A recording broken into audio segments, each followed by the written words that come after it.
એક સુરવણકારના મૃત્યુ પછી તેનો પરિવાર ખૂબ જ મુશ્કેલીમાં મુકાઈ ગયો. ખોરાક અને કપડાની ભારે અછત હતી.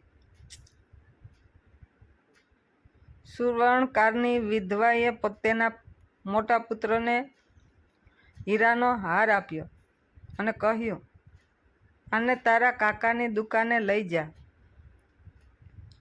તેથી તે તેને વેચી શકે અને થોડા પૈસા કમાઈ શકે. છોકરો હાર લઈને તેના કાકા પાસે ગયો.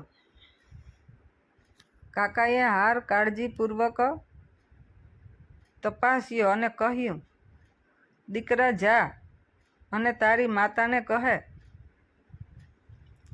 કે બજાર હવે ખૂબ જ ખરાબ છે. જો તું થોડા દિવસો પછી તેને વેચીશ તો તને સારી કિંમત મળશે. કાકાએ છોકરાને થોડા પૈસા આપ્યા અને કહ્યું, આ હમણાં માટે લઈ જા અને કાલથી તું દરરોજ દુકાને આવીશ. જો મને એક દિવસ સારો ગ્રાહક મળે તો તું દોડીને હાર લાવી શકીશ, જેથી તું આખો દિવસ રહીશ. બીજા દિવસથી છોકરો દરરોજ દુકાને જવાનું શરૂ કર્યું. સમય જતાં તે ત્યાં સોના ચાંદી અને હીરાનું કામ શીખવા લાગ્યો.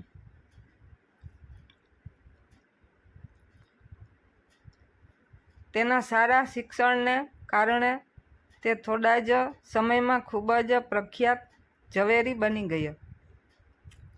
દૂર દૂરથી લોકો તેની પાસે સોનાના મણકા બનાવવા અને તેનું પરીક્ષણ કરવા આવતા હતા.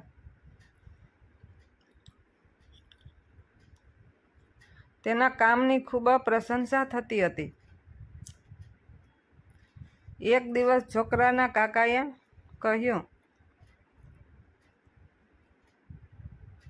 જા અને તારી માતાને કહે કે બજાર હવે ખૂબ સારું છે, તેથી તે તને તે હાર આપે. હવે જો તું તેને વેચીશ તો તને સારી કિંમત મળશે. છોકરો ઘરે ગયો અને તેની માતા પાસેથી હાર લીધો અને તેને તપાસ્યો તો ખબર પડી કે તે નકલી હીરાનો હાર હતો.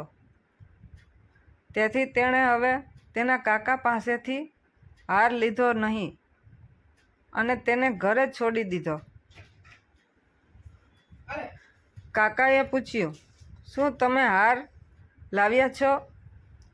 છોકરાએ કહ્યું, ના કાકા, મેં તેને તપાસ્યો અને જાણવા મળ્યું કે તે નકલી હાર છે. પછી કાકાએ કહ્યું, જે દિવસે તમે પહેલી વાર મને હાર લાવ્યા હતા તે દિવસે હું સમજી ગયો હતો કે તે નકલી છે. પરંતુ જો મેં તમને આ વાત ત્યારે કહી હોત તો તમે કદાચ વિચાર્યું હોત કે કાકા આપણી વાસ્તવિક વસ્તુને નકલી કહી રહ્યા છે, કારણ કે તે આપણી મંદી છે. આજે જ્યારે તમને આ બાબતની સંપૂર્ણ જાણકારી છે ત્યારે તમે પોતે જ કહો છો કે તે નકલી હાર છે.